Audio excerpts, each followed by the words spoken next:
حضرت ابی بن کعب رضی اللہ تعالیٰ سید القرہ سے سوال ہوا کہ آپ کے بھائی حضرت عبداللہ ابن مسعود یہ کہتے ہیں، ان سے کسی نے کہا کہ آپ کے جو بھائی ہیں یعنی دینی بھائی عبداللہ ابن مسعود وہی کہتے ہیں کہ جو شخص سارا سال قیام کرے گا وہ لیلۃ القدر پائے گا۔ حضرت عبداللہ ابن مسعود کا کیا موقف ہے؟ جو سارا سال قیام کرے گا رات کو وہ لیلۃ القدر پائے گا۔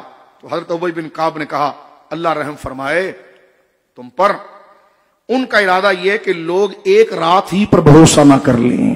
حضرت ابی بن کعب کہ عبداللہ مسعود نے کیوں کہا سارے سال وہ رات کو قیام کرے؟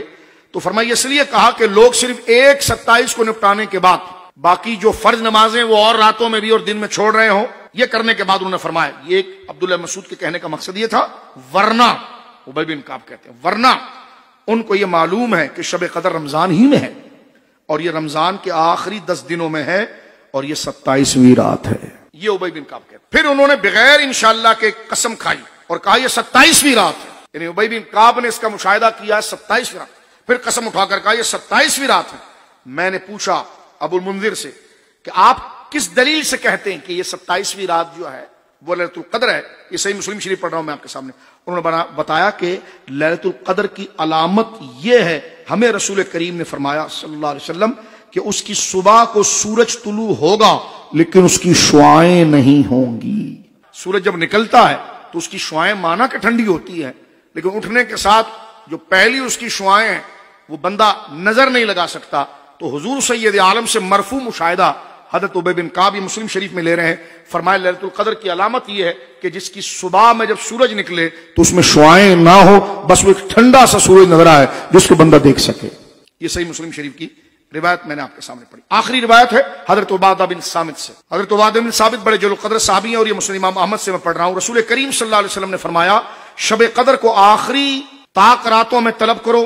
جس شخص نے شب قدر کو تلاش کرنے میں ثواب کو طلب کرنے کے لیے ان راتوں میں نوافل کے لیے قیام کیا، اللہ تعالیٰ اس کے اگلے پچھلے سارے گناہوں کو معاف کرے گا۔ یہ طاق راتوں میں 29، 27، 25، 23 یہ آخری رات رسول کریم صلی اللہ علیہ وسلم نے فرمایا شب قدر کی علامت یہ ہے کہ وہ رات صاف ہوتی ہے۔ یہ مسلم امام احمد کی صحیح حدیث ہے۔ شب قدر کی نشانی ہے کہ وہ رات صاف ہوتی ہے، چاند چمکدار ہوتا ہے اور اس رات میں صبح تک کوئی ستارہ نہیں ٹوٹتا۔ اس کی علامت یہ ہے کہ اس کی صبح کو سورج ہموار ہوتا ہے اور اس میں چاند کی طرح کوئی شعاع نہیں ہوتی اور اس رات میں شیطان کے لیے نکلنا جائز نہیں۔ بخاری شریف میں دیکھیے جو حضور علیہ الصلوۃ والسلام کا عمل مبارک ہے، اور یہ بخاری شریف کی حدیث ہے، حدیث نمبر 2018 امام بخاری نے پورا باب باندھا ہے، اس پر چیپٹر باندھا ہے، باب فضل لیلۃ القدر، لیلۃ القدر کے فضائل کے بیان میں۔ اس کے راوی حضرت ابو سعید خدری رضی اللہ تعالیٰ عنہ ہے۔ بڑی توجہ سنیے، میں ترجمے پر اکتفا کرتا ہوں۔ رسول کریم صلی اللہ علیہ وسلم رمضان کے مہینے کے درمیانی عشرے میں اعتکاف میں بیٹھتے تھے، 11 سے لے کر 20 تک حضور بیٹھتے تھے۔